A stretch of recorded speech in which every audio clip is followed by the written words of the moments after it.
ನಮಸ್ಕಾರ. ಏಪ್ರಿಲ್ 10ರ ಪ್ರಮುಖ ವಿದ್ಯಮಾನಗಳ ವಿಶ್ಲೇಷಣೆಗೆ ಸ್ವಾಗತ.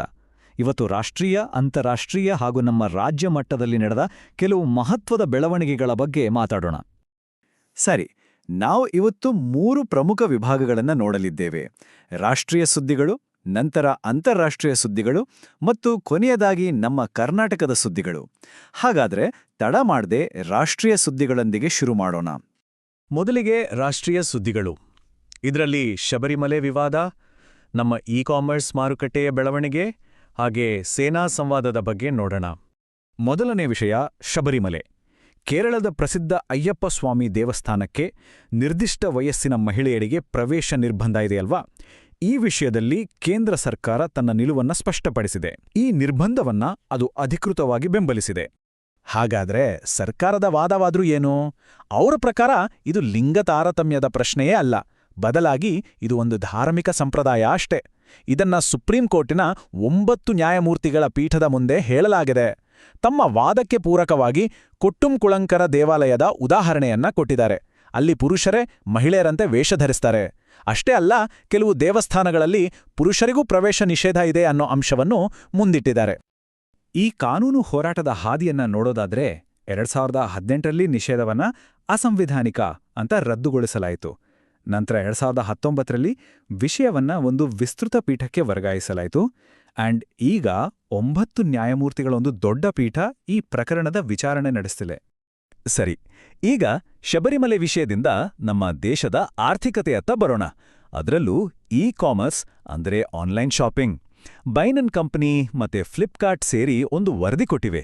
ಅದರ ಪ್ರಕಾರ ಭಾರತದ ಆನ್ಲೈನ್ ರಿಟೇಲ್ ಮಾರುಕಟ್ಟೆ ನಾವು ಅನ್ಕೊಂಡಿದ್ದಕ್ಕಿಂತ ಬಹಳ ದೊಡ್ಡ ಮಟ್ಟಕ್ಕೆ ಬೆಳೆದಿದೆ. ಎಷ್ಟು ದೊಡ್ಡದಂತೀರಾ? ಬರೋಬ್ಬರಿ 6 ಲಕ್ಷ ಕೋಟಿ ರೂಪಾಯಿ. ಕಳೆದ ವರ್ಷಕ್ಕೆ ಹೋಲಿಸಿದ್ರೆ ಈ ಮಾರುಕಟ್ಟೆ ಬರೋಬ್ಬರಿ 21% ಬೆಳೆದಿದೆ. ಅಷ್ಟೇ ಅಲ್ಲ, ಇದೇ ವೇಗದಲ್ಲಿ ಮುಂದುವರೆದ್ರೆ 2030ರ ಹೊತ್ತಿಗೆ ಇದು ಸುಮಾರು 3 ಪಟ್ಟು ದೊಡ್ಡದಾಗಿ, ಅಂದ್ರೆ 16 ಲಕ್ಷ ಕೋಟಿ ರೂಪಾಯಿ ತಲುಪಬಹುದು ಅಂತ ಅಂದಾಜಿಸಲಾಗಿದೆ. ಆದರೆ ಈ ಬೆಳವಣಿಗೆ ನಿಜವಾದ ಪೊಟೆನ್ಷಿಯಲ್ ಎಲ್ಲಿದೆ ಅಂತ ಅರ್ಥ ಮಾಡ್ಕೋಬೇಕಾದ್ರೆ ನಾವು ಈ ಚಾರ್ಟ್ ನೋಡಬೇಕು. ಭಾರತದಲ್ಲಿ ಆನ್ಲೈನ್ ವ್ಯಾಪಾರ ನಮ್ಮ GDPಯ ಕೇವಲ 1.6% ಅಷ್ಟೇ. ಅದೇ ಚೀನಾದಲ್ಲಿ ಎಷ್ಟಿದೆ ಗೊತ್ತಾ? 14% ಇದೆ. ಅಂದ್ರೆ ನಮ್ಮಲ್ಲಿ ಇನ್ನೂ ಬೆಳೆಯೋಕೆ ಎಷ್ಟೊಂದು ದೊಡ್ಡ ಅವಕಾಶ ಇದೆ ಅನ್ನೋದನ್ನ ಇದು ಸ್ಪಷ್ಟವಾಗಿ ತೋರಿಸುತ್ತೆ. ಸರಿ, ಆರ್ಥಿಕತೆಯಿಂದ ಈಗ ಕಾನೂನಿನ ವಿಷಯಕ್ಕೆ ಬರೋಣ. ಆಧಾರ್ ಕಾರ್ಡ್ ಇದು ನಮ್ಮೆಲ್ಲರ ಡಿಜಿಟಲ್ ಗುರುತು. ಆದ್ರೆ ಈಗ ಇದರ ವಿತರಣೆ ಬಗ್ಗೆನೇ ಒಂದು ಗಂಭೀರವಾದ ಸಾರ್ವಜನಿಕ ಹಿತಾಸಕ್ತಿ ಅರ್ಜಿ ಅಂದ್ರೆ PIL ಸುಪ್ರೀಂ ಕೋರ್ಟ್ನಲ್ಲಿ ದಾಖಲಾಗಿದೆ. ಇದರ ಉದ್ದೇಶ ಅಕ್ರಮ ವಲಸಿಗರನ್ನ ತಡೆಯೋದು. ಈ ಅರ್ಜಿಯಲ್ಲಿರೋ ಪ್ರಮುಖ ಅಂಶಗಳು ಏನಂದ್ರೆ, ರಾಷ್ಟ್ರೀಯ ಭದ್ರತೆಗೆ ಇದರಿಂದ ಅಪಾಯವಿದೆ ಅಂತ ಹೇಳಲಾಗಿದೆ. ಯಾಕಂದ್ರೆ ಅಕ್ರಮ ನುಸುಳುಕೋರರು ಸುಲಭವಾಗಿ ಆಧಾರ್ ಕಾರ್ಡ್ ಪಡೀತಿದ್ದಾರೆ. ಈಗಾಗಲೇ 144 ಕೋಟಿ ಆಧಾರ್ ಕಾರ್ಡ್ಗಳನ್ನು ವಿತರಿಸಲಾಗಿದೆ. ಹಾಗಾಗಿ ಅರ್ಜಿದಾರರ ಕೋರಿಕೆ ಏನಂದ್ರೆ, ಇನ್ಮುಂದೆ ಕೇವಲ 6 ವರ್ಷದೊಳಗಿನ ಮಕ್ಕಳಿಗೆ ಮಾತ್ರ ಹೊಸ ಆಧಾರ್ ಕಾರ್ಡ್ ನೀಡಬೇಕು ಅಂತ. ಇದು ಆಧಾರ್ ಕಾಯ್ದೆಯ ಮೂಲ ಉದ್ದೇಶವೇ ಸೋತಿದೆಯಾ ಅನ್ನೋ ಪ್ರಶ್ನೆಯನ್ನೂ ಎತ್ತಿದೆ. ರಾಷ್ಟ್ರೀಯ ಭದ್ರತೆಯ ಜೊತೆಗೆ ಸುಪ್ರೀಂ ಕೋರ್ಟ್ ಮತ್ತೊಂದು ಗಂಭೀರ ವಿಷಯದ ಬಗ್ಗೆಯೂ ಕಳವಳ ವ್ಯಕ್ತಪಡಿಸಿದೆ. ಅದು ಮಕ್ಕಳ ಕಳ್ಳಸಾಗಣೆ. ದೇಶದಲ್ಲಿ ಈ ಪ್ರಕರಣಗಳು ಹೆಚ್ಚಾಗ್ತಿರೋದ್ರ ಬಗ್ಗೆ ತೀವ್ರ ಅಸಮಾಧಾನ ವ್ಯಕ್ತಪಡಿಸಿ ಮಕ್ಕಳ ಕಳ್ಳಸಾಗಣೆ ತಡೆಯಲು ರಾಜ್ಯಗಳು ತಕ್ಷಣವೇ ಕಾರ್ಯಪ್ರವೃತ್ತರಾಗಬೇಕು ಅಂತ ಕಟ್ಟುನಿಟ್ಟಿನ ಸೂಚನೆ ನೀಡಿದೆ. ದೇಶದ ರಕ್ಷಣೆಯ ವಿಷಯಕ್ಕೆ ಬರೋದಾದ್ರೆ ಬೆಂಗಳೂರಿನಲ್ಲಿ ಒಂದು ಬಹಳ ಮಹತ್ವದ ಸಮಾವೇಶ ನಡೀತಿದೆ. ಅದರ ಹೆಸರು ರಣಸಂವಾದ. ಇದರಲ್ಲಿ ನಮ್ಮ 3 ಸೇನಾಪಡೆಗಳು ಅಂದ್ರೆ ಭೂಸೇನೆ, ವಾಯುಸೇನೆ ಮತ್ತು ನೌಕಾಸೇನೆ ಒಟ್ಟಿಗೆ ಸೇರಿ ಜಂಟಿ ಕಾರ್ಯಾಚರಣೆಗಳ ಬಗ್ಗೆ ಚರ್ಚೆ ನಡೆಸಿವೆ. ಈ ಸಂವಾದದ ಕೆಲವು ಪ್ರಮುಖ ಅಂಶಗಳು ಹೀಗಿವೆ. ಮೊದಲನೇದಾಗಿ, ಇವತ್ತಿನ ಕಾಲದಲ್ಲಿ 3 ಸೇನೆಗಳು ಒಟ್ಟಾಗಿ ಕೆಲಸ ಮಾಡೋದು ಅಂದ್ರೆ ಬಹುಪಡೆ ಕಾರ್ಯಾಚರಣೆ ಅತ್ಯಂತ ಅವಶ್ಯಕ ಅಂತ ಹೇಳಲಾಗಿದೆ.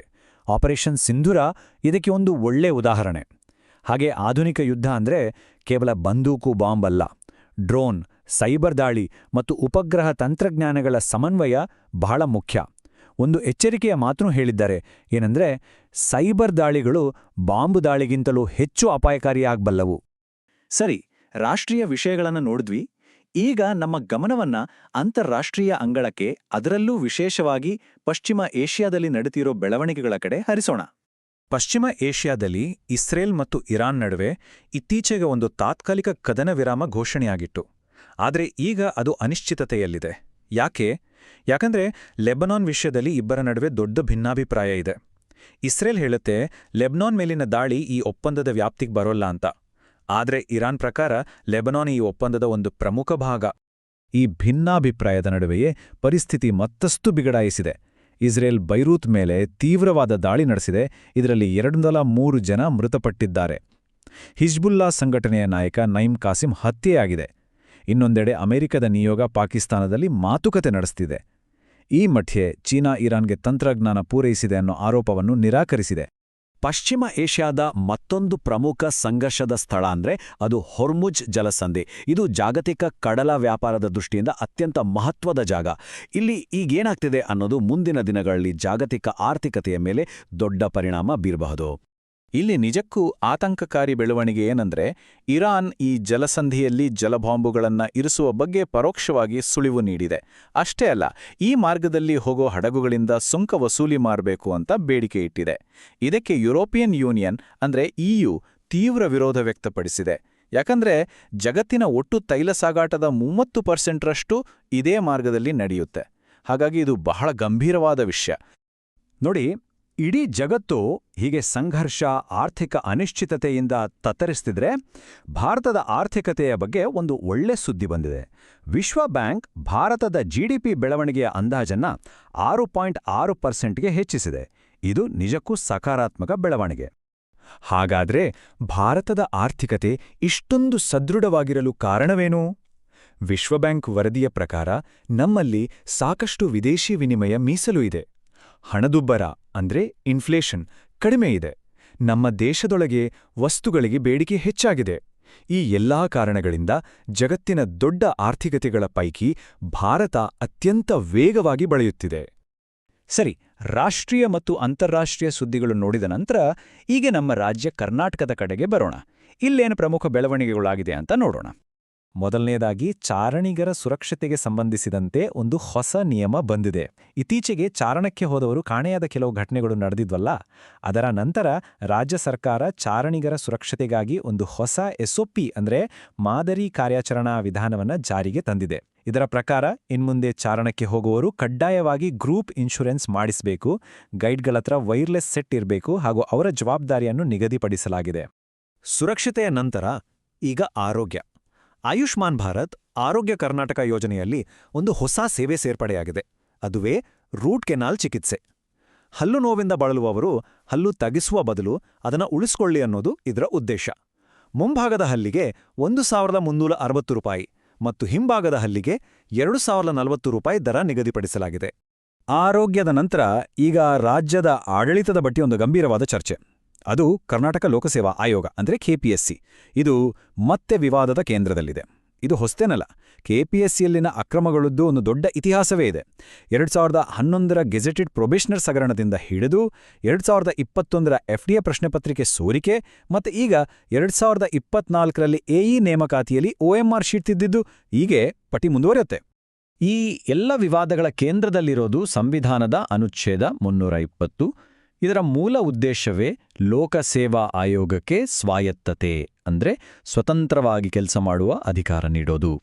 ಆದರೆ ನೇಮಕಾತಿಗಳಲ್ಲಿ ರಾಜಕೀಯ ಪ್ರಭಾವದಂತಹ ಆರೋಪಗಳು ಪದೇ ಪದೇ ಕೇಳಿಬರುತ್ತಿವೆ.